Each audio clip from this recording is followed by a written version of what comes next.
Rafa, eu sempre imaginei encontrar uma mulher que me trouxesse paz, que me trouxesse conforto e que me aceitasse exatamente como eu sou. Aí eu conheci você.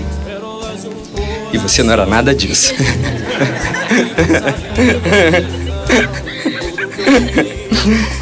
Ao invés de paz, você trouxe um monte de novidade pra minha vida.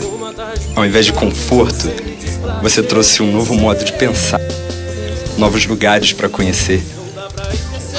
E ao invés de me aceitar como eu sou, você fez eu descobrir que eu podia ser muito melhor. Nós somos muito diferentes, mas somos diferentes de um jeito que eu acho perfeito.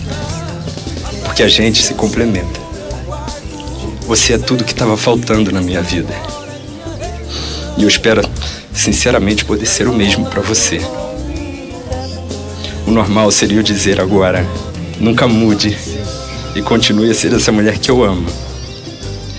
Mas na verdade, eu vou dizer, continue mudando, porque assim você continua mudando a minha vida.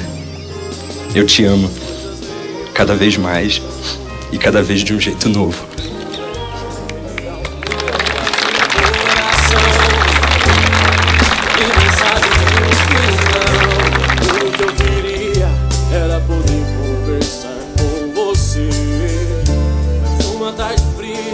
Você me diz pra te esquecer.